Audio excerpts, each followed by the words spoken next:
المغرب يستعد لنشر أنظمة الحرب الإلكترونية في شمال البلاد بعد نشر وحدات مماثلة في الصحراء، ما أثار قلق الأعداء. مرحبا أعزائي المشاهدين من المحيط إلى الخليج في برنامجكم عرب شو. يستعد المغرب لتعزيز قدراته الدفاعية من خلال نشر كتائب برية متخصصة في أنظمة الحرب الإلكترونية في شمال البلاد، في مناطق قريبة من سبتة ومليليا والحسيمة، بحسب ما أفاد به تقرير لصحيفة لارثون الإسبانية، مشيرة إلى أن هذه الخطوة تأتي في إطار تعزيز الموقع الدفاعي للمملكة وتحديث ترسانتها العسكرية وفق المصدر نفسه. يأتي هذا التطور بعد نجاح المغرب في نشر وحدات مشابهة في الصحراء المغربية، حيث أثبتت فعاليتها في تنفيذ عمليات هجومية باستخدام أنظمة متطورة للتشويش وإبطال قدرات العدو، مثل تعطيل أنظمة الاتصال والرادارات. وبناء عليه، ما هي الأسلحة الاستراتيجية المغربية للحرب الإلكترونية؟ وكيف غيرت الحرب الإلكترونية وجه الحرب في أوكرانيا وفي عدة دول في العالم؟ ولماذا المغرب حريص على تأمين نفسه من هذه الهجمات في هذا التوقيت؟ كل هذا وأكثر سوف أشرحه لكم بعد هذا الفاصل. أنا حمدي القروي، برنامجكم عرب شو.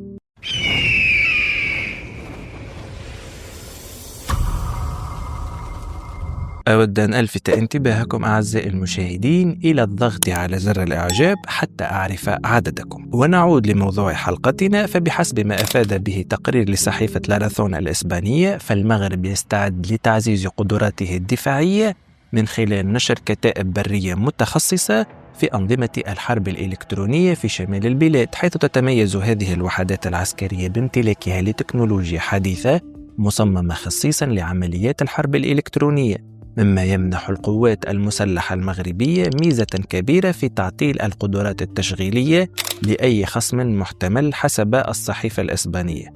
وعلاقة بالموضوع، أجرت القوات المسلحة المغربية في الصيف الماضي تدريبات عسكرية مكثفة باستخدام تقنيات الحرب الإلكترونية بالتعاون مع القوات الأمريكية تحت اسم الرعد الغامض، وذلك في منطقة صحراوية قرب أكادير. وشاركت فيها طائرات مسيرة وبالونات طائرات عالية التقنية لاكتشاف وتحديد مواقع الرادارات وأجهزة الإرسال اللاسلكية للعدو. وكان موقع بريكينج ديفانس قد ذكر أن التدريبات شملت أيضا استخدام أجهزة التشويش المحمولة بالطائرات المسيرة لجمع البيانات بدقة وتعطيل أنظمة العدو. ويعد هذا التمرين الأول من نوعه الذي يجرى في إفريقيا بعد أن نفذ في رومانيا 2023، مما يبرز أهمية التعاون المغربي الأمريكي في تعزيز القدرات الدفاعية. ويرى خبراء عسكريون أن تكنولوجيا الحرب الإلكترونية أصبحت حاسمة في النزاعات العسكرية الحديثة، حيث أن الدول التي تتقن هذه التقنيات غالبا ما تمتلك اليد العليا بفضل قدرتها على جمع معلومات دقيقة وتعطيل أنظمة العدو الحيوي. وتعد مناورة الرعد الغامض واحدة من أهم المناورات العسكرية التي يستضيفها المغرب إلى جانب الأسد الإفريقي، وهي أضخم مناورة عسكرية في إفريقيا تجرى سنويا بالمملكة بمشاركة جيوش دولية عدة. ويشارك في هذا التدريب حوالي 300 جندي من المغرب والولايات المتحدة وألمانيا والمملكة المتحدة، بالإضافة إلى مراقبين عسكريين من إيطاليا وجمهورية التشيك، مما يبرز الطابع الدولي لهذه المناورة. وتظهر هذه التطورات تركيز المغرب على تحديث جيشه من خلال استخدام التكنولوجيا المتقدمة مثل أنظمة الحرب الإلكترونية ضمن استراتيجية أوسع تهدف إلى تعزيز جاهزية القوات المسلحة لمواجهة التحديات المستقبلية، حيث أن أي طائرة أو صاروخ موجه إلى المغرب يمكن التشويش عليه لجعله يخطئ الهدف، ويمكن أن يجعل مثلا السفن الحربية والطائرات بمثابة قطاع حربية عمياء، وذلك عبر قطع الاتصال بينها وبين مركز قيادتها، ويمكن حتى تفجيرها عبر توجيهها إلى مناطق عسكرية فيها ألغام أو حتى اغتنامها من العدو. وكان المغرب قد اشترى منظومة التشويش التركية كورال منذ 3 سنوات في إطار تحديث الجيش المغربي لمواجهة التحديات المستحدثة خاصة الحروب الإلكترونية. وأورد موقع Global Defense Corp حينها توقيع شركة أسلسان التركية العملاقة للدفاع اتفاقية تصدير بقيمة 50 مليون دولار مع المغرب لتوريد أنظمة الحرب الإلكترونية كورال. وأبلغت شركة الدفاع منصة الإفصاح العام كاب التابعة لتركيا أن الاتفاقية تم توقيعها مع عميل دولي وتم تسليم هذه المنظومة للمغرب بداية 2024. يذكر أن منظومة كورال هي منظومة حرب إلكترونية من صنع شركة أسلسان العملاق التركي، ويقول الأتراك أن المنظومة شاركت بفعالية في حرب سوريا وناغورنو كاراباخ في أذربيجان. وتمثل منظومة كورال بمدى يبلغ 200 كيلومتر لكشف وتحليل إشارات الرادارات المعادية وخداعها والتشويش عليها بل وتوقيفها عن العمل، وقد أثبتت نجاعتها في تحييد خطر الدفاعات الجوية السورية عندما قامت تركيا بنشر قواتها في شمال سوريا. وتعمل أسلسان في مجال الاتصالات العسكرية والمدنية فضلا عن الرادارات والحرب الإلكترونية والدفاع والأسلحة وأنظمة التحكم في القيادة والملاحة. وكما نعلم فالمغرب لا يضع بيضه في سلة واحدة، حيث توجهت الرباط إلى تل أبيب للاستفادة من التقدم التكنولوجي العسكري الإسرائيلي في مجال الحروب الإلكترونية، خاصة بعدما تم اختبار شركة إلبيت سيستم الإسرائيلية لتوفير أجهزة الحرب الإلكترونية EW للحماية الذاتية للطائرات المقاتلة لدول الأعضاء في حلف الناتو داخل أوروبا. كجزء من العقد ستقوم إلبيت سيستم بتزويد الطائرات بمجموعة الحرب الإلكترونية للحماية الذاتية، بما في ذلك أجهزة استقبال تحذير الرادار RWR وأنظمة الإجراءات المضادة CMDC. ويكشف RWR مجموعة واسعة من تهديدات العدو ويحددها بدقة حتى في بيئة الحرب الإلكترونية الكثيفة، مما يتيح تحذيرات موثوقة في الوقت المناسب للطاقم الموجود في الطائرة، ويمكن الاستجابة آليا أو يدويا بواسطة CMDC. بالتالي كل دول الناتو تعول على الأنظمة التكنولوجية الإسرائيلية للحرب الإلكترونية. لهذا قام الجيش المغربي بعقد صفقة ضخمة بقيمة 70 مليون دولار مع شركة إلبيت الإسرائيلية، تمكن من خلالها من الحصول على نظام آلنات للحرب الإلكترونية، والذي يعد أكثر المنظومات المتطورة في العالم حسب موقع إسرائيل ديفانس، نقلا عن مصادر دفاعية إسرائيلية، لأن المغرب لم يعلن حينها أي في يونيو من العام الماضي عن شراء هذه المنظومة، لأن هذه المعلومات تكون ذات طابع سري. وحسب العقد المعلن فيما بعد من الجانب الإسرائيلي سيتم تنفيذ العقد على مدى 2.5 عام، وتعد أنظمة إلنت أنظمة استخبارات سرية لأنها تمكن من جمع الإشارات الموجودة في الهواء، ويعتبر مجال جمع الطيف قدرة استراتيجية. وقال البيان كجزء من العقد ستزود شركة إلبيت سيستم وحدات EW وسجنت الأرضية المجهزة بوسائل دعم إلكترونية وإجراءات مضادة إلكترونية وأنظمة قيادة وتحكم. ستخلق هذه الوحدات صورة أرضية وجوية سلبية شاملة لكل الطائرات المعادية للمغرب، وتوفر نظاما إلكترونيا للمعركة يدار بنجاح، مما يتيح استجابة فعالة للتهديدات الجوية والبرية المحتملة على المغرب.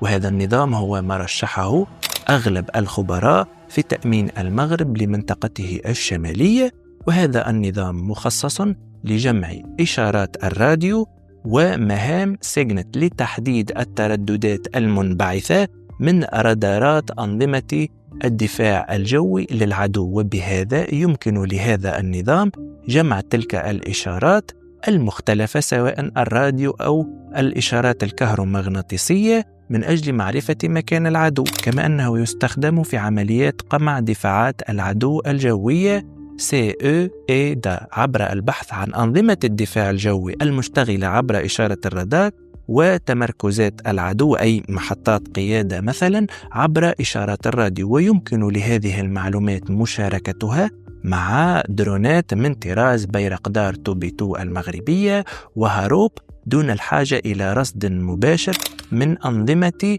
AO الكهروبصرية الخاصة بالدرونات. الشيء المميز في أنظمة إلنت أنه يعطي الإحداثيات لأنظمة الدفاع الجوي المعادية دون أن يعلم العدو أنه تم رصده، ويتم تتبعه واستهدافه دون أن يشعر، ما يعني أن أي جيش سيواجه المملكة المغربية سيكون مكشوفا للغاية أمام المغرب دون أن يشعر. وتقنية الرصد النت وسيجنت تدخل في إطار الحرب الإلكترونية، وأمريكا هي أول من خاضت الحرب الإلكترونية في فيتنام لرصد أنظمة SA-2 السوفيتية عبر تحديد موقع هذه الأنظمة باستخدام طائرات التشويش EB-66 وتحديد إحداثياتها عبر إشارات الرادار المنبعثة من رادارات فانسونغ السوفيتي. وهذا أدى إلى ثورة في تنفيذ عمليات SEAD ضد أنظمة الدفاع الجوي، ورأينا نجاح مهمات السياد في فيتنام وسوريا ولبنان وليبيا وصربيا وكاراباخ في أذربيجان وأوكرانيا بالاعتماد على الحرب الإلكترونية وأساسيات سيجنت والنت الإسرائيلية. كما أعلنت نفس الشركة أي البيت سيستم الإسرائيلية عن توقيع صفقة تشمل بطاريتين من طراز ريد سكاي مع عميل أجنبي لم تذكر اسمه بعد. وذكرت الشركة أن العقد تبلغ قيمته حوالي 50 مليون دولار تقريبا. لكن من خلال الصفقات السابقة يبدو أن المغرب هو المعني، حيث لا يتم إعلان صفقاته من قبل الشركة الإسرائيلية على عكس باقي الدول التي يتم ذكرها علنا. وهنالك مصادر إعلامية تشير إلى أن المغرب وإسرائيل قد اتفقتا على توسيع التعاون العسكري بينهم ليشمل الاستعلام والدفاع الجوي والحرب الإلكترونية، وسيتم تنفيذ العقد على مدى عامين، ما يعني أن المغرب بنهاية هذا العام سيكون واحد من المشغلين القليلين لنظام ريد سكاي، والذي يعتبر نظام دفاع جوي تكتيكي قصير المدى. ويتميز النظام بقدرته على الكشف والتعقب والتحييد الأوتوماتيكي للأهداف الجوية، ويستخدم تقنيات متقدمة للتشويش والتدمير. بالإضافة إلى ذلك يتضمن النظام قاذفات صواريخ مضادة للطائرات مما يعزز قدراته الدفاعية. ويستطيع ريد سكاي 2 توفير تغطية كشفية ضمن دائرة نصف قطرها يصل إلى 1500 متر مع قدرة الكشف متعدد الاتجاهات بزاوية 360 درجة. وعند اكتشاف تهديد يقوم النظام بشكل استباقي بتشغيل التشويش اللاسلكي لتحييد التهديد، وهذا يصلح لحماية المنشآت الحيوية في المملكة. بالتالي المغرب يبدو أنه يركز بشكل مبدئي في نظم حربية إلكترونية على غرار نظام كورال التركي ونظامي ريد سكاي 2 والنت الإسرائيليين الأرضيين. وقد يظن بعضكم أن هذا كافي للمغرب، لكن الخبراء العسكريون المغاربة يفكرون أيضا بطريقة عسكرية عكسية. بلغة أخرى، ماذا لو تعرضت الطائرات المغربية لهجوم إلكتروني؟ لهذا يجب تأمين المقاتلات المغربية من هذه الهجمات الإلكترونية أو السيبرانية. وبما أن طائرات F-16 هي العمود الفقري لسلاح الجو الملكي، بالتالي وجب تأمين هذه المقاتلات.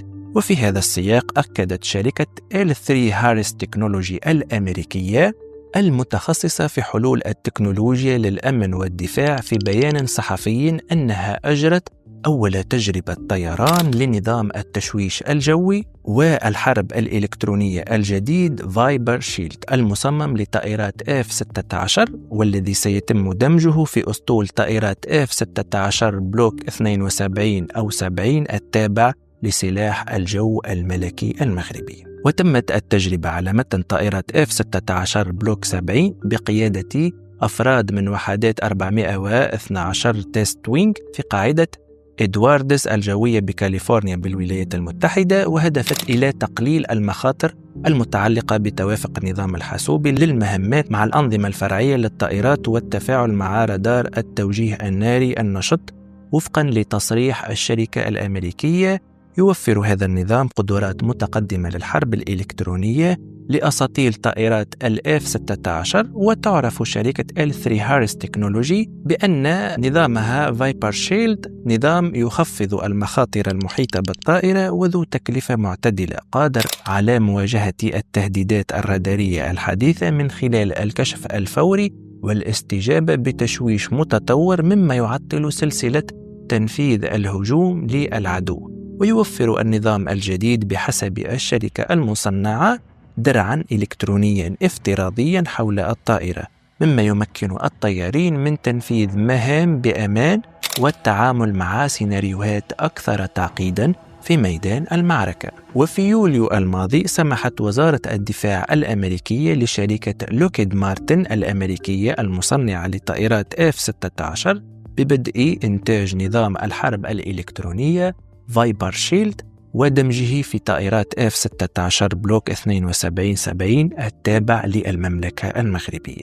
ويتم تركيب النظام الجديد خلال العام الحالي. وصرح إد زويس مسؤول الأنظمة الفضائية والجوية في L3 Harris Technology: مع هذا الإنجاز نحن مستعدون لمواصلة تجارب الطيران وتسليم الأنظمة بحلول نهاية عام 2025، حيث يعد فايبر شيلد الحل الوحيد المتقدم للحرب الإلكترونية الممول والمنتج فعلياً للشركاء الدوليين لطائرة F-16. وسيتم أيضاً تركيب فايبر شيلد خلال هذا العام على طائرات F-16 الحديثة التي اشترتها جيوش دول أخرى إلى جانب المغرب، بما في ذلك تايوان والبحرين وبلغاريا وسلوفاكيا. ووفقاً لموقع بريكينج ديفانس، قرر المغرب اقتناء هذه الأنظمة المتطورة للحرب الإلكترونية في نوفمبر 2023 خلال معرض دبي للطيران بدولة الإمارات العربية المتحدة،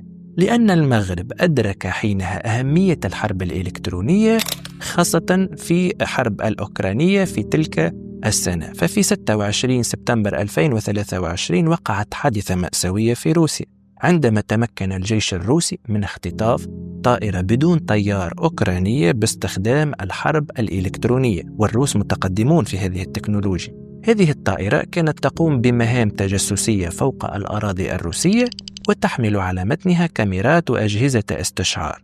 بالتالي الجيش الروسي استخدم نظام إلكتروني للتشويش على إشارات التحكم في الطائرة وأجبرها على الهبوط في قاعدة خالينو. هذه القاعدة هي نفسها التي تعرضت للهجوم من قبل أوكرانيا في يوليو 2022. لكن ما لم يعلمه الجيش الروسي هو أن هذه الطائرة مزودة بآلية للانفجار في حالة التقاطها. هذه الآلية تعمل على تفجير المتفجرات الموجودة داخل الطائرة بعد فترة زمنية محددة أو عند اكتشاف محاولة فتحها أو تفكيكها. هذا ما حدث بالفعل عندما قام ضابط روسي وأفراد من أجهزة الأمن بفحص الطائرة المختطفة في أحد المستودعات في القاعدة العسكرية الروسية. فجأة انفجرت الطائرة بقوة مما أدى إلى مقتل وإصابة عدد من الموجودين في المكان، كما تسبب الانفجار في اشتعال حرائق في المستودع والطائرات المجاورة. وعلى الناحية الأخرى من العالم، ووفقا لتقارير قدمت إلى الكونغرس الأمريكي، فإن قدرات الحرب الإلكترونية الصينية أيضا ستشكل تحديا كبيرا للولايات المتحدة في حال نشوب صراع عبر مضيق تايوان. حيث قال التقرير الذي نشرته لجنة المراجعة الاقتصادية والأمنية الأمريكية الصينية أن جيش التحرير الشعبي الصيني طور قدرات حرب إلكترونية كبيرة لكشف واستهداف وتعطيل الجيش الأمريكي وشركائه العاملين في منطقة المحيطين الهندي وكذلك الهاد. وقالت الوكالة الحكومية الأمريكية أنه في صراع محتمل في مضيق تايوان تتوقع بكين أن تنشر واشنطن غواصات غير مأهولة وسفن سطحية غير مأهولة أيضا وطائرات بدون طيار، أي أنها أيضا غير مأهولة، والطائرات وسفن من الجيل التالي مجهزة بأجهزة استشعار متقدمة ورادارات وذخائر موجهة بدقة لاستهداف قوات جيش التحرير الشعبي الصيني. وفي إطار الاستعداد طورت الصين قدرات الحرب الإلكترونية التي قد تشكل تحديا كبيرا للقوات الأمريكية من خلال تعطيل روابط البيانات والاتصالات التي تحتاجها القوات الأمريكية والقوات المتحالفة لتعمل أثناء الصراع. وفقا للتقرير تشمل قدرات الحرب الإلكترونية لجيش التحرير الشعبي الصيني قدرات هجومية ودفاعية مرعبة تعمل على تعطيل معدات العدو أو حماية أنظمة أسلحة جيش التحرير الشعبي الصيني من هجوم العدو. أيضا والصين لا تمزح في هذا المجال.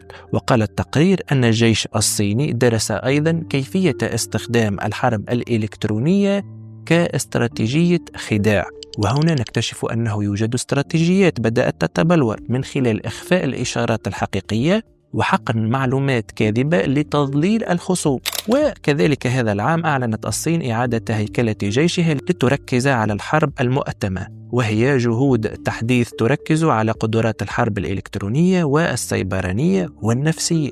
لكن حتى قبل هذا التحول كانت بكين قد استثمرت بالفعل بشكل كبير في تقنيات الحرب الإلكترونية، بما في ذلك اختبار الأداء الناجح لطائرة مسيرة مخصصة للحرب الإلكترونية محليا في عام 2022. وفي المقابل عززت الولايات المتحدة أيضا قدراتها في الحرب الإلكترونية، حيث أفادت التقارير بأنها استثمرت أكثر من 5 مليار دولار في أنظمة دفاع جديدة خلال هذا العام لوحده. بالتالي المغرب ليس الوحيد الذي يعمل على تعزيز منظومته المتعلقة بالحرب الإلكترونية، بل هذا السلاح أصبح ضرورة ملحة في ظل التنافس السريع في العالم، خاصة حينما نشاهد الحروب الحالية التي أصبحت أكثر ذكاء، والتي كان لابد من الجيش المغربي أن يواكبها ويعرف الاستراتيجيات العسكرية المنبثقة عن هذا النوع من الأسلحة، لأن زمن الرشاشات والصواريخ الغبية كما يقول البعض قد ولى، وحان الوقت الآن لحروب الفضاء والحروب الإلكترونية والسيبرانية، لأنها هي التي ستكون الأساس لتقرير أي من الجيوش التي ستنتصر في حرب ما إذا وقعت، خاصة وأن المغرب يستعد لا قدر الله في حالة نشوب صراع مع إسبانيا حينما يسترجع سبتة ومليليا، كما أن التوترات مع جارته الجزائرية لا تبشر بكل خير، ونرجو أن لا تحدث حرب في المنطقة. ولكن نقول دائما الاستعداد للحرب سيجنبنا الحرب، وهذه هي الفلسفة المغربية، أي يجب أن نقوي أنفسنا حتى لا يظن أعداؤنا أننا لقمة سهلة البلع. أرجو أن أكون قد وفقت في نقل المعلومة. إذا أعجبتكم هذه الحلقة فاشتركوا الآن في القناة وفعلوا زر الجرس، وأراكم إن شاء الله في الحلقة القادمة. كان معكم حمد القروي، برنامجكم عرب شو.